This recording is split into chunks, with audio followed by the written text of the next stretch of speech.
Hey everyone, welcome back for our next round of read alouds. One read aloud that we always do in third grade, usually around this time of the year, is Charlotte's Web. Now some of you may have heard the story or seen the show. There's a cartoon, there's a live action movie of it. So if you haven't seen those, I would say wait to watch them until after you listen to the book, because it's a pretty good story.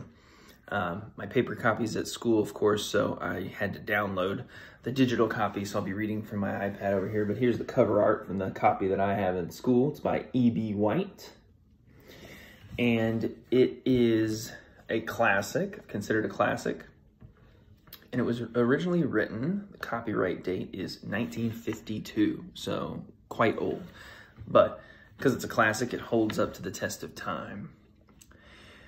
So we're going to read chapter 1, Before Breakfast. And if there's any illustrations in here, which there are, I'll try to hold them up to the camera so you can see them. Before breakfast. "Where's Papa going with that axe?" said Fern to her mother as they were setting the table for breakfast. "Out to the hog house," replied Mrs. Arable. "Some pigs were born last night." "Well, I don't see why he needs an axe," continued Fern, who was only 8. "Well," said her mother, "one of the pigs is a runt. It's very small and weak, and it will never amount to anything. So your father has decided to do away with it." "Do away with it?" shrieked Fern. "You mean kill it, just because it's smaller than the others?"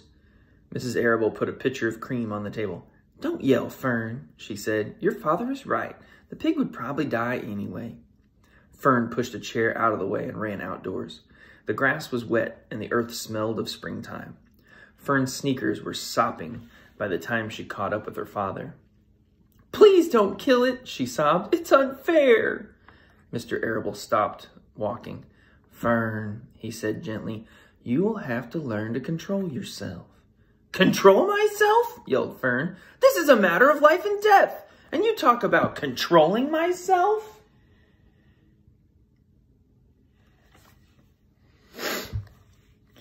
Tears ran down her cheeks, and she took hold of the axe and tried to pull it out of her father's hand. "Fern," said Mr. Arable, "I know more about raising a litter of pigs than you do. A weakling makes trouble. Now run along." "But it's unfair," cried Fern. "The pig couldn't help being born small, could it? If I had been born very small at birth, would you have killed me?" Mr. Arable smiled. "Certainly not," he said, looking down at his daughter with love. "But this is different. A little girl is one thing. A little runty pig is another." "I see no difference," replied Fern, still hanging onto the axe.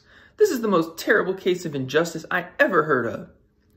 An odd look came over John Arable's face.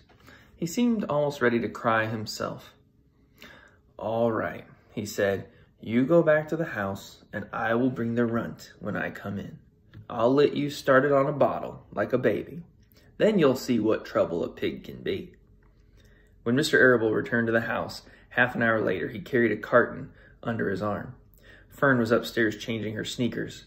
The kitchen table was set for breakfast, and the room smelled of coffee, bacon, damp plaster, and wood smoke from the stove. "Put it on her chair," said Mrs. Arable. Mr. Arable set the carton down at Fern's place. Then he walked to the sink and washed his hands and dried them on the roller towel. Fern came slowly down the stairs. Her eyes were red from crying. As she approached her chair, the carton wobbled, and there was a scratching noise. Fern looked at her father. Then she lifted the lid of the carton. There inside, looking up at her, was the newborn pig. It was a white one. The morning light shone through his ears, turning them pink. "He's yours," said Mr. Arable, "saved from an untimely death, and may the good Lord forgive me for this foolishness." Fern couldn't take her eyes off the tiny pig. "Oh," she whispered. "Oh, look at him. He's absolutely perfect." She closed the carton carefully. First, she kissed her father, then she kissed her mother. Then she opened the lid again, lifted the pig out, and held it against her cheek. At this moment, her brother Avery came into the room. Avery was 10. He was heavily armed, an air rifle in one hand, a wooden dagger in the other. "What's that?" he demanded. "What's Fern got?" "She's got a guest for breakfast," said Mrs. Arable. "Wash your hands and face, Avery." "Let's see it," said Avery, setting his gun down. "You call that miserable thing a pig? That's a fine specimen of a pig. It's no bigger than a white rat." Here's Avery coming down the stairs. So they described it as a wooden knife, right? So it's kind of like a play knife, not real. Wash up and eat your breakfast, Avery, said his mother. The school bus will be along in half an hour. Can I have a pig too, Pop? Asked Avery. No, I only distribute pigs to early risers, said Mr. Arable. Fern was up at daylight, trying to rid the world of injustice. As a result, she now has a pig. A small one to be sure, but nevertheless, a pig. Just shows what can happen if a person gets out of bed promptly. Let's eat. But Fern couldn't eat until her pig had had a drink of milk. Mrs. Arable found a baby's nursing bottle and a rubber nipple. She poured warm milk into the bottle. Fitting the nipple over the top, she handed it to Fern. Give him his breakfast, she said. A minute later, Fern was seated on the floor in the corner of the kitchen with her infant between her legs. Feeding the little baby pig. Teaching it to suck from the bottle, the pig, although tiny, had a good appetite and caught on quickly. The school bus honked from the road. Run, commanded Mrs. Arable, taking the pig from Fern and slipping a donut into her hand. Avery grabbed his gun and another donut. The children ran out to the road and climbed onto the bus.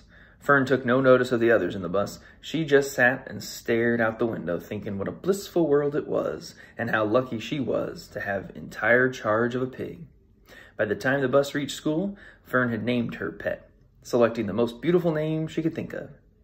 Its name is Wilbur, she whispered to herself. She was still thinking about the pig when the teacher said, Fern, what is the capital of Pennsylvania? Wilbur, replied Fern dreamily. The pupils giggled. Fern blushed. Now it says the pupils giggled. Pupil back then was kind of a word for other students. So like her classmates kind of giggled because she answered the question with Wilbur because it was the first thing that popped into her mind. Now what you'll notice about Charlotte's Web is that the chapters are a little shorter than the last book, which is kind of nice. I'll make these little videos so you can kind of jump through and watch and listen to different chapters. There are more chapters, but they're a little shorter. So